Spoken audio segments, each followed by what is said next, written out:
ऋषि विश्वकर्मा का श्राप और आयुर्वेद की उत्पत्ति। वैदिक युग के स्वर्णिम समय में जब देवता और ऋषि पृथ्वी पर विचरण करते थे, तब एक दिव्य शिल्पकार थे विश्वकर्मा। वे देवताओं के लिए महलों, योद्धाओं के लिए शस्त्र और स्वर्ग व पृथ्वी को जोड़ने वाले भव्य मंदिरों का निर्माण करने वाले दिव्य वास्तुकार थे। एक दिन विश्वकर्मा के पुत्र भानु, जो एक तेजस्वी और प्रतिभाशाली युवक थे, जीवन को पुनर्जीवित करने वाली एक दुर्लभ औषधि की खोज में गहन जंगलों में चले गए। लेकिन भाग्य क्रूर था। एक विषैला सर्प ने उन्हें डस लिया और वे निर्जीव होकर भूमि पर गिर पड़े। जब विश्वकर्मा वहां पहुंचे और अपने पुत्र का शरीर देखा, तो उनका हृदय टूट गया।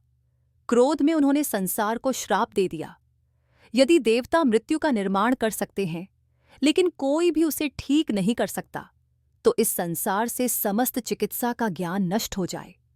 जैसे ही उन्होंने ये शब्द कहे, समस्त चिकित्सा ग्रंथ ऋषियों के मन से लुप्त हो गए और चिकित्सा का ज्ञान पृथ्वी से विलुप्त हो गया।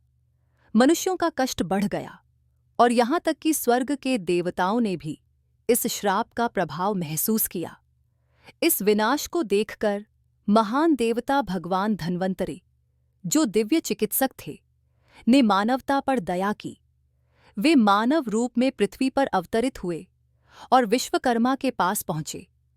महान ब्रह्मांडीय शिल्पकार धन्वंतरि बोले, आपका दुहक उचित है, लेकिन आपके श्राप ने संसार को अंधकारमय बना दिया है।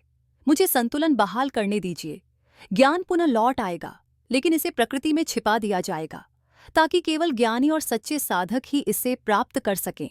विश्वकर्मा यद्यपि अभी भी शोक में थे, धन्वंतरि के शब्दों में बुद्धिमत्ता को पहचान गए। उन्होंने अपना श्राप हटा लिया, लेकिन एक शर्त रखी।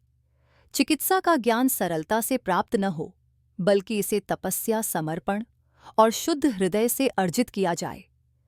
इस प्रकार आयुर्वेद की उत्पत्ति हुई, एक साधारण विज्ञान के रूप में नहीं, बल्कि एक दिव्य ज्ञान के रूप में, जो जड़ी बूटियों, धातुओं, चंद्रमा के चक्रों और स्वयं जीवन के श्वास में समाहित था। यह अब कोई सरल उपहार नहीं था, बल्कि एक पवित्र रहस्य था, जिसे केवल सच्चे साधक ही प्राप्त कर सकते थे।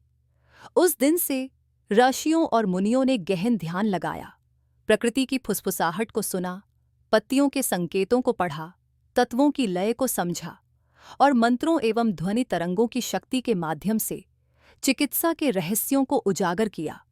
कहा जाता है कि जो लोग आयुर्वेद को शुद्धता और समर्पण के साथ अपनाते हैं, वे केवल चिकित्सक नहीं होते, बल्कि भगवान धन्वंतरि द्वारा दी गई दिव्य विरासत के वाहक होते हैं। और इस प्रकार आज भी आयुर्वेद केवल चिकित्सा नहीं है, यह एक आध्यात्मिक मार्ग है, जो जीवन के छिपे हुए रहस्यों को पुनः खोजने की यात्रा है।